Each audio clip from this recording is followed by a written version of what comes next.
Malam itu hening. Angin hanya sesekali berhembus pelan, membawa aroma tanah basah dan dedaunan tua yang membusuk. Di sebuah desa terpencil, berdirilah sebuah rumah tua yang telah lama ditinggalkan pemiliknya. Rumah itu tampak rapuh, catnya mengelupas, atapnya bocor di beberapa sisi, dan dinding kayunya dipenuhi noda lembab yang menghitam.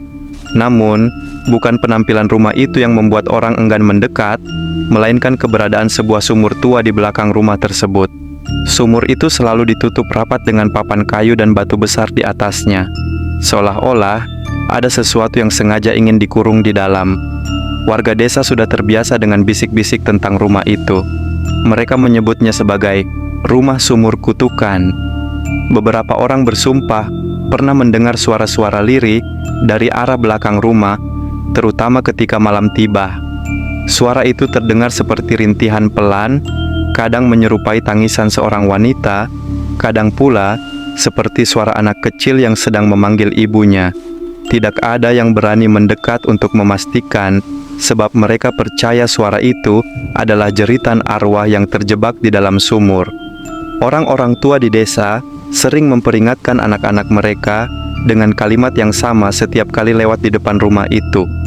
Ingat, jangan pernah bermain dekat sumur belakang. Dan jika suatu malam kau mendengar ada suara memanggil dari sana, jangan sekalipun kau jawab. Bagi mereka, itu bukan sekadar nasihat, melainkan aturan tak tertulis yang sudah diwariskan turun-temurun. Konon, ada cerita yang membuat bulu kuduk siapapun berdiri. Puluhan tahun lalu, seorang gadis muda menghilang secara misterius. Warga mencari ke seluruh penjuru desa, tapi tidak pernah menemukannya. Beberapa hari kemudian, seorang petani yang sedang mengambil air mengaku melihat sesuatu mengambang di sumur rumah itu. Sesosok tubuh perempuan dengan mata kosong menatap ke atas.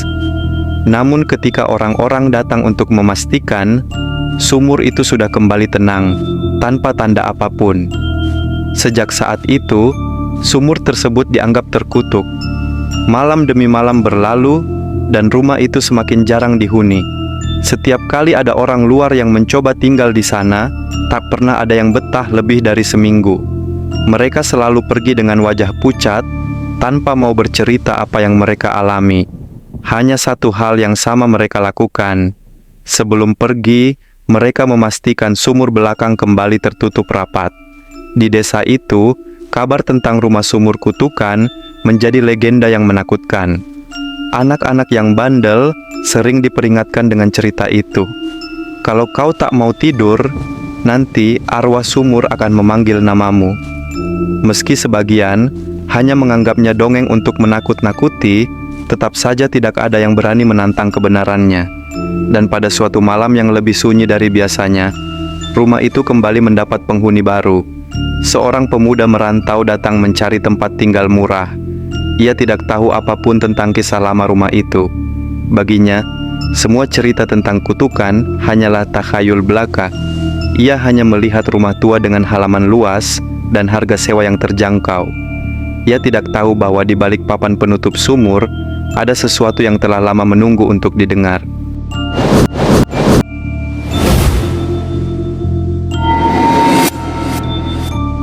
Nama pemuda itu Andi. Dia adalah seorang mahasiswa rantau yang baru saja diterima di sebuah universitas kecil tak jauh dari desa itu. Ia bukan berasal dari keluarga berada.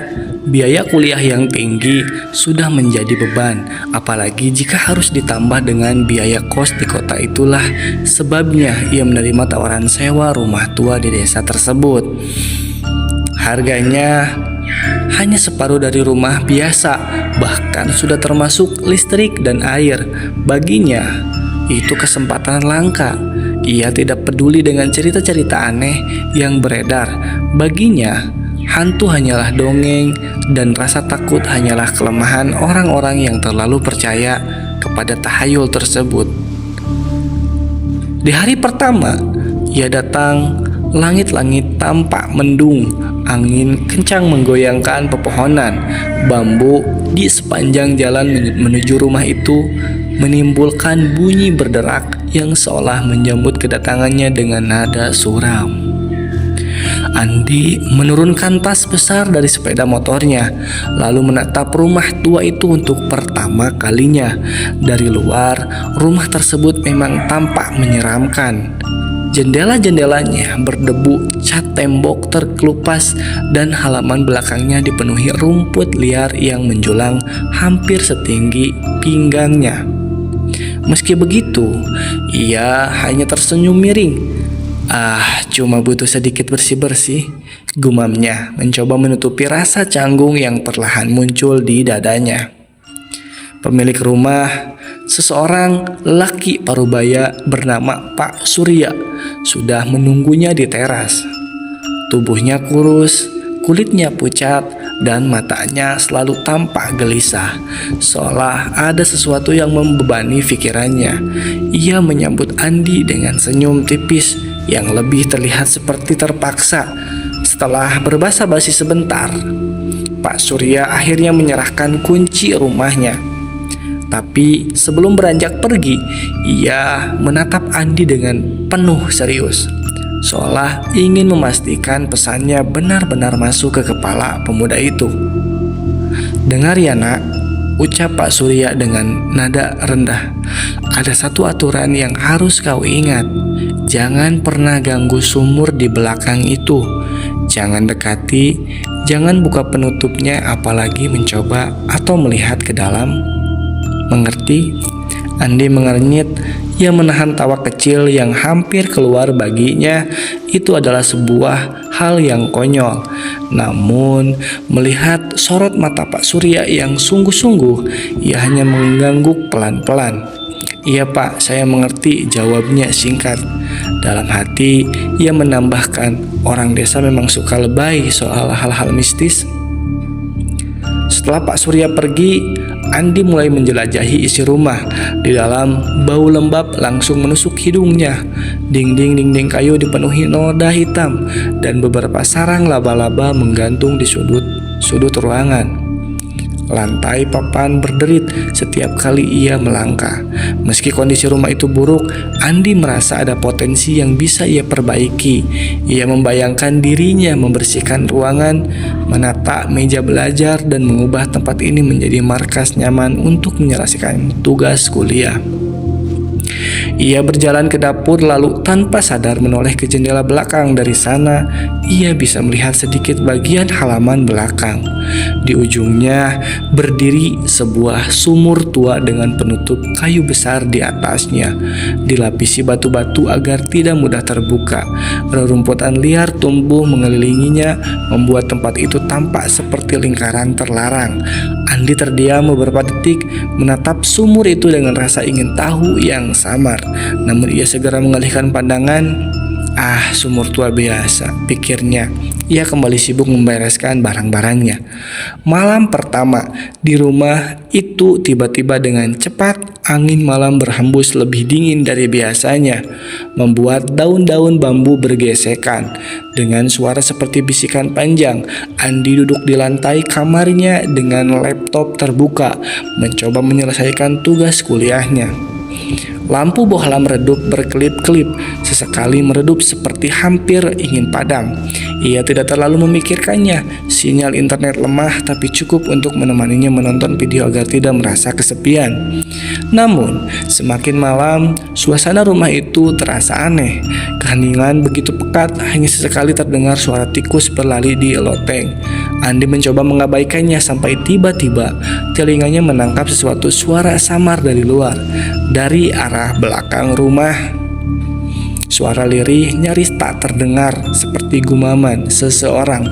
Ia mengangkat kepalanya mencoba lebih fokus. Semakin ia mendengarkan, semakin jelas suara itu, seperti suara anak kecil pelan terputus-putus, "Tolong, tolong aku."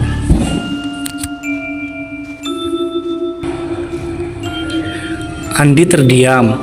Jantungnya berdetak lebih cepat, tapi ia mencoba menenangkan diri.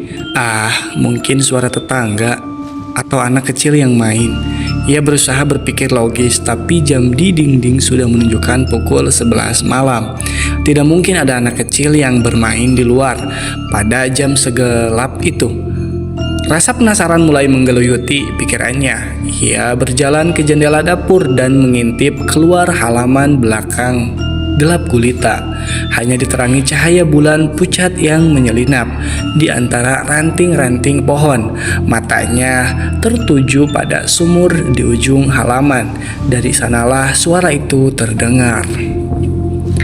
Andi menelan ludah. Ia menegakkan tubuhnya, memaksakan tawa kecil untuk mengusir rasa takut. Halah, cuma hembusan angin, katanya pelan meski nadanya terdengar ragu. Ia menutup jendela lalu kembali ke kamar. Namun suara itu tak hilang, bahkan semakin jelas. Seolah-olah suara itu kini memanggil namanya. Andi, Andi, tolong aku Andi. Bulu kuduknya berdiri. Ia baru ingat pesan Pak Surya siang tadi tentang sumur di belakang yang tidak boleh diganggu. Seketika tubuhnya terasa dingin, seolah ruangan itu dipenuhi udara lembab yang naik dari tanah basah. Ia mencoba mengabaikannya, menutup telinga dengan bantal, lalu memejamkan mata. Tapi suara itu tetap menembus, bergema di kepalanya, seperti suara yang tidak datang dari luar, melainkan dari dalam pikiran sendiri. Andi berbalik ke arah dinding, berharap bisa tidur lebih cepat. Namun sebelum matanya benar-benar terpejam, ia merasakan sesuatu. Suara langkah kecil, pelan, basah, terdengar di lantai kayu. Tok, tok, tok. Semakin lama semakin dekat, seperti ada seseorang berjalan dari arah dapur menuju kamarnya. Napas Andi tercekat. Ia menahan diri untuk tidak menoleh, tapi kemudian terdengar suara pintu kamar berderit perlahan, seakan-akan didorong dari luar. Andi tak tahan lagi. Ia menoleh cepat hanya untuk mendapati pintu kamar tetap tertutup rapat. Tak ada siapa-siapa. Ia menghela napas panjang, meyakinkan diri bahwa semua itu hanya halusinasi. Karena kelelahan, ia kembali berbaring, memaksa matanya untuk terpejam. Namun jauh di dalam hatinya ia tahu ini baru awal. Sumur itu menyimpan sesuatu yang lebih gelap dari sekedar suara lirih malam pertama. Dan meski ia mencoba menolak, rasa penasaran itu perlahan tumbuh bersemayan di pikirannya. Andi mundur beberapa langkah. Ia menarik napas dalam-dalam, lalu menutup tirai jendela dengan cepat. Sudah cukup, aku harus tidur. Kalau tidak, aku bisa gila, bisiknya lirih. Ia kembali ke kamar, menyalakan lampu lebih terang, lalu berbaring sambil memeluk guling erat-erat. Namun suara itu tidak hilang, justru makin aneh. Kali ini suara lirih itu berubah seperti tangisan. Tangisan seorang wanita panjang, serak, penuh rasa sakit. Suaranya begitu pilu sampai membuat bulu kuduk Andi meremang. Tangisan itu bukan sekadar bunyi, ada penderitaan di dalamnya. Ada rasa seolah-olah seorang benar-benar menderita di dalam sumur, menjerit agar ada yang mendengarkan. Andi menggertakkan giginya, menutup telinga dengan kedua tangannya. Tapi meski telinganya tertutup, tangisan itu terdengar jelas bergema di kepalanya. Ia mencoba menyibukkan diri dengan menyalakan laptop dan memutar musik keras-keras. Tapi tetap saja suara tangisan itu menyusup di antara nada musik, seakan ia sedang duduk bersama seorang yang menangis di sebelahnya. Jantung berdegup kencang, tubuhnya berkeringat dingin. Meski udara begitu dingin, rasa takut mulai berubah menjadi panik. Sudahlah, aku harus keluar sebentar. Mungkin dengan melihat langsung, aku bisa tenang, katanya pada dirinya sendiri. Meski ia sendiri tidak yakin dengan kata-katanya. Ia mengambil senter kecil dari tasnya, lalu memberanikan diri membuka pintu belakang yang mengarah ke halaman. Bunyi engsel pintu yang berderit membuatnya semakin merinding. Udara malam langsung menyergap tubuhnya. Bau tanah basah dan dedaunan lapuk menusuk hidung. Ia menyoroti senter ke arah sumur. Rumput liar bergoyang tertiup angin. Bayangan pohon bambu menari di tanah. Sumur itu berdiri diam. Penutup kayu besar masih di tempatnya. Namun suara tangisan itu kini terdengar lebih jelas, seolah berasal dari dalam sumur, terpantau ke dinding rumah, lalu kembali ke telinga. Andi melangkah pelan, satu demi satu, mendekati sumur. Napasnya memburu, tangannya gemetar memegang senter. Setiap langkah yang ia ambil, suara itu semakin jelas, hingga akhirnya ia berdiri hanya beberapa meter dari sumur tua itu. Ia menyoroti cahaya ke penutup kayu. Tak ada apa-apa, batu masih menidih di atas papan kayu, seolah memastikan tidak ada yang bisa membuka. Namun tangis lirih itu tidak berhenti di telinganya. Andi menelan ludah. Ia jongkok perlahan, mencoba mendengarkan lebih dekat, dan saat telinganya hampir sejajar dengan permukaan kayu penutup sumur, suara itu berubah. Tangisan itu berhenti, digantikan bisikan pelan yang menusuk telinga Andi. "Andi, aku di bawah sini." Tubuh Andi langsung tersentak mundur.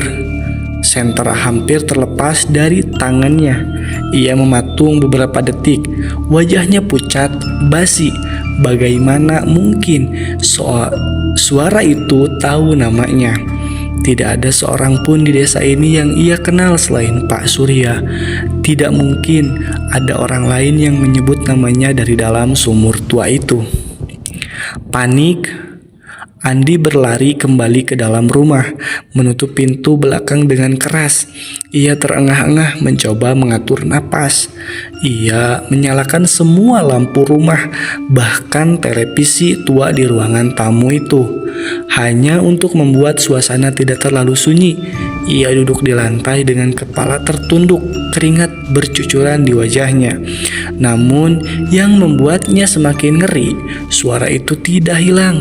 Meski ia sudah jauh dari sumur, suara lirih itu tetap terdengar di telinganya. Pelan, seolah berbisik langsung ke dalam pikirannya. "Jangan tinggalkan aku, Andi. Andi, jangan tinggalkan aku," ucapnya yang bergema di telinga dan pikirannya. Andi memejamkan mata rapat-rapat, menutup telinga dengan kedua tangannya. Ia berusaha tidur, berharap semuanya hanya mimpi buruk yang hilang saat fajar tiba. Namun, jauh di lubuk hatinya, ia tahu sesuatu yang mengerikan telah dimulai. Sumur tua itu bukan sekadar cerita rakyat. Suara pertama yang ia dengar malam itu hanyalah awal dari teror panjang yang terus menghantuinya. Fajar belum sepenuhnya menyingsing ketika ayam jantan mulai berkokok di kejauhan. Cahaya pagi yang redup menyusup lewat celah jendela, tapi bagi Andi malam panjang itu seakan tidak pernah berakhir. Ia masih duduk di ruang tamu dengan mata merah, tubuh lelah, dan kepala penuh bayangan suara-suara aneh yang terus menghantuinya sepanjang malam. Televisi tua di depannya masih menyala, menampilkan acara dini hari tanpa ia hiraukan. Namun, meski semua lampu rumah masih terang benderang, ketakutan itu belum juga hilang. Begitu mendengar langkah kaki dari luar, Andi hampir saja meloncat. Suara itu ternyata berasal dari halaman depan. Seorang sedang berjalan pelan di jalan tanah yang membelah perkampungan kecil itu. Andi mengintip dari celah tirai. Sosok seorang pria tua yang tidak asing baginya sedang melintas sambil menenteng ember kosong. Itu adalah Pak Surya, tetangga yang sejak awal mengingatkannya agar tidak mendekati sumur belakang. Andi membuka pintu depan, berusaha terlihat tenang meski jelas wajahnya pucat. Pagi Pak, ucapnya dengan suara serak. Pak Surya menoleh, alisnya terangkat ketika melihat kondisi Andi. "Kau belum tidur, Andi?" Wajahnya pucat sekali, katanya berhenti di depan pagar bambu rumah itu. Andi tersenyum kaku. "Agak sulit tidur Pak malam ini. Ada suara-suara aneh dari arah belakang rumah." Ucapan itu membuat ekspresi Pak Surya langsung berubah senyuman, diganti sorot mata penuh kewaspadaan. Ia menurunkan ember dari bahunya, lalu menatap Andi lebih serius. "Suara apa yang kau dengar, Andi?" tanya pelan Andi, menelan ludah. Ragu harus menceritakan sejauh apa, namun rasa takut lebih besar daripada keraguannya. Ada yang memanggil nama saya, kadang seperti orang minta tolong, kadang seperti tangisan perempuan. Bahkan ketika saya keluar mendekat, suaranya semakin jelas, seperti berasal dari sumur itu, Pak. Pak Surya menghela napas panjang, wajahnya terlihat semakin berat. Ia menepuk bahu Andi, seolah mencoba menenangkan, tapi tatapannya penuh kekhawatiran. "Aku sudah bilang, jangan sekalipun kau mendekati ke sumur itu. Sekali kau mendengar suaranya, sulit untuk melepaskan diri. Kau sudah mendekat semalam?" Andi hanya bisa menunduk. "Saya hanya ingin memastikan saya tidak membuka penutupnya, Pak. Tapi suara itu tahu nama saya." Mata Pak Surya menyipit, seakan kalimat itu adalah hal yang paling ia takutkan. Ia menoleh ke arah belakang rumah, ke titik di mana sumur tua itu berdiri. Sesaat, ia hanya terdiam lalu berkata dengan suara rendah, hampir seperti berbisik, "Kalau begitu, sudah terlambat, dia sudah tahu siapa kau." Andi tersentak. "Apa maksudnya, Pak? Siapa dia?" Pak Surya tidak langsung menjawab. Ia menatap Andi lekat-lekat, seolah sedang menimbang apakah anak muda itu siap mendengar kebenaran. Lalu ia berkata, "Sumur itu bukan sekadar tempat air, itu adalah pintu. Pintu yang dulu pernah dibuka oleh orang-orang yang tidak tahu, dan sejak saat itu suara-suara itu tidak pernah berhenti. Mereka yang memanggil bukan manusia, mereka hanya bayangan dari sesuatu yang pernah terperangkap di dalam sana." Andi merasakan keringat dingin mengalir di pelipisnya. Kata-kata itu seperti menancap langsung di kepalanya. "Jadi suara yang saya dengar semalam bukan manusia, Pak?" Potong Pak Surya dengan tegas, "Dan semakin kau merespon, semakin ia akan mendekat padamu. Itulah kenapa aku melarangmu sejak awal." Andi merasakan dadanya sesak. Ia ingin menyangkal, ingin percaya bahwa semua itu hanya mimpi buruk akibat kelelahan. Tapi suara lirih yang memanggil namanya, bisikan yang begitu jelas seolah ada tepat di belakang telinganya. Semuanya terlalu nyata. "Lalu apa yang harus saya lakukan, Pak? Kalau dia sudah tahu nama saya, apakah masih bisa berhenti?" Pak Surya terdiam cukup lama. Angin pagi berembus membawa suara dedaunan bambu yang bergesekan. Wajahnya menegangkan, seakan menyembunyikan sesuatu yang lebih gelap. "Ada cara untuk menahannya, tapi tidak mudah. Kau harus benar-benar kuat. Jangan sekalipun kau menoleh ketika ia memanggilmu lagi. Jangan merespons, jangan membuka pintu, jangan menatap sumur itu saat malam tiba. Kalau kau melanggar, ia akan semakin dekat, sampai akhirnya kau tidak bisa membedakan lagi mana dunia nyata dan mana bayangan dari sumur itu." Andi merasakan jantungnya berdegup kencang. Larangan itu terdengar sederhana, tapi ia tahu betapa sulitnya. Suara itu bukan sekadar bunyi, ia masuk ke kepala, menusuk hati, seakan memaksa Andi untuk mendengarkan. Ia menggigit bibir, mencoba menguatkan diri. "Saya akan berusaha, Pak, tapi kalau suaranya terus datang, bagaimana saya bisa bertahan, Pak?" Pak Surya menunduk lalu mengangkat wajahnya lagi dengan tatapan suram. "Ingat, Andi, apapun yang kau dengar itu bukan orang yang butuh pertolongan. Itu hanya umpan. Semakin kau percaya, semakin kau akan tenggelam. Dan kalau suatu malam kau melihat sesuatu berdiri di dekat sumur, itu jangan sekalipun kau dekati. Jangan ya, Andi." Andi hanya menelan ludah, tenggorokannya sangat kering. Ia ingin bertanya lebih jauh, tapi kata-kata Pak Surya sudah cukup membuat bulu kuduknya berdiri. Pria tua itu kembali mengangkat embernya, bersiap melanjutkan langkah. Namun sebelum pergi, ia sempat menambahkan dengan suara lirih, "Aku harap kau bisa bertahan. Tidak semua orang yang mendengar suara itu bisa bertahan lama. Ada yang pergi begitu saja meninggalkan desa, dan ada juga yang tidak pernah terlihat lagi. Andi terdiam di ambang pintu.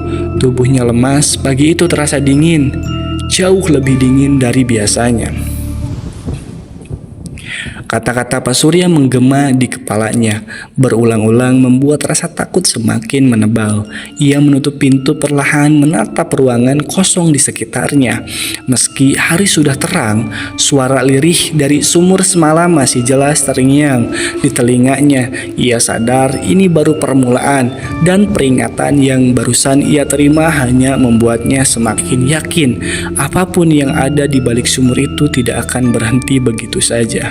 Hari itu berjalan lambat, seakan waktu enggan berputar. Sejak pertemuannya dengan Pak Surya pagi tadi, pikirannya Andi terus tergeluyuti rasa was-was. Ia berusaha menyibukkan diri dengan membereskan semua tugas-tugas kuliahnya, barang-barang pindahan, lalu menyapu lantai, bahkan menyalakan musik keras-keras agar rumah tidak terlalu sepi. Namun setiap ia menoleh ke arah jendela belakang, bayangan sumur tua itu terasa seperti sedang menunggu. Menjelang senja, udara kembali dingin. Langit yang berwarna jingga perlahan berubah menjadi kelabu, lalu hitam pekat sepenuhnya. Hingga waktu malam tiba, Andi duduk di ruang tamu depan ruangan yang di dekat TV. Dengan tubuh tegang, ia sudah mengunci semua pintu dan jendela, menyalakan lampu di tiap sudut rumah, bahkan menaruh senter dan kayu bekas di sampingnya. Entah untuk apa, sekadar membuat dirinya merasa lebih aman. Namun, tepat ketika jarum jam menunjukkan pukul 11 malam, suara itu datang lagi. Awalnya hanya lirih seperti desis angin, tapi perlahan berubah menjadi panggilan jelas. Andi. Suara itu lembut, menyeramkan, seolah keluar dari dasar sumur yang gelap. Andi langsung teringat peringatan Pak Surya, jangan menoleh dan jangan merespon apapun. Ia hanyalah umpan. Ia menutup telinganya dengan bantal, mencoba mengabaikannya. Namun suara itu tidak berhenti, justru semakin jelas. Kadang seperti suara perempuan menangis, kadang berubah jadi suara anak kecil yang merengek minta tolong. Lalu dengan nada lebih menusuk, suara itu memanggil lagi, "Andi, buka pintunya, aku kedinginan, Andi." Andi menahan napas, suaranya begitu dekat seakan datang dari balik pintu belakang rumah, bukan lagi dari sumur tua itu. Ia meremas bantal, tubuhnya gemetar, logikanya berkata untuk tetap diam, tapi rasa takut bercampur kasih mulai menggerogoti pikirannya. Detik-detik terasa seperti jam, lalu tiba-tiba suara ketukan pelan terdengar dari arah pintu belakang. 3 kali perlahan teratur. Tok, tok, tok. Andi hampir kehilangan akal. Ia menutup matanya rapat-rapat, mencoba mengusir suara itu, namun bisikan itu menyusup lagi ke dalam kepalanya. "Andi, tolong aku, Andi." Air matanya pun hampir menetes karena rasa takut yang luar biasa. Tapi di tengah kepanikannya, ia teringat jelas kata-kata Pak Surya. "Jangan percaya, itu hanya umpan." Andi menggigit bibirnya, lalu dengan sisa keberanian, ia berteriak dan meyakinkan diri dengan lantang dan penuh percaya diri, "Bismillahirrahmanirrahim, aku tidak akan membukakanmu. Kau hanyalah iblis dan kau bukan manusia." Setelah itu suasana mendadak hening. Tidak ada suara lagi, tidak ada bisikan lagi, dan tidak ada ketukan pintu lagi. hanya detak jantung Andi yang terdengar keras di telinganya. Namun sesaat kemudian udara di dalam rumahnya berubah drastis.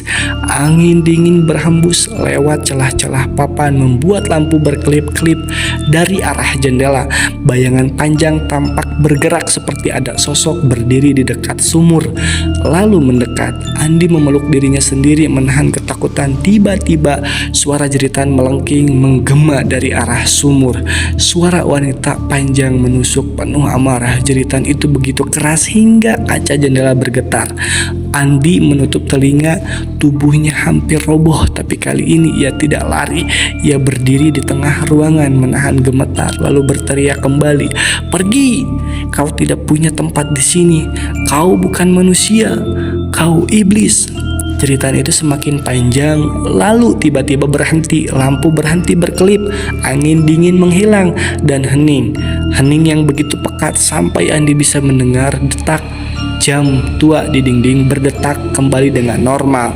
Ia jatuh terduduk di lantai terengah-engah, seluruh tubuhnya basah oleh keringat dingin. Malam itu terasa abadi, tapi perlahan waktu terus bergerak. Fajar akhirnya datang kembali, membawa sinar keemasan yang menembus jendela. Suara itu tidak kembali, tidak ada lagi bisikan, tidak ada lagi ketukan. Sumur itu tetap berdiri diam di belakang rumah, tapi seolah-olah kekuatannya telah dilemahkan oleh keberanian Andi. Dengan tubuh lelah namun hati lega, Andi menyadari sesuatu. Ia selamat dari malam kedua. Ia berhasil menahan diri, tidak menyerah pada godaan suara itu. Meski mungkin ancaman belum sepenuhnya berakhir, ia tahu satu hal pasti, suara dari sumur itu bisa dilawan. Dan malam itu untuk pertama kalinya sejak pindah, Andi merasa ada sedikit harapan bahwa ia bisa tetap bertahan. Bagi kalian, teman-teman yang mempunyai cerita, kisah nyata, atau kisah seputar yang pernah dialami tentang cerita horor, bisa dibagikan atau di DM di nomor di bawah ini. Terima kasih. Jangan lupa like, comment, share, and subscribe.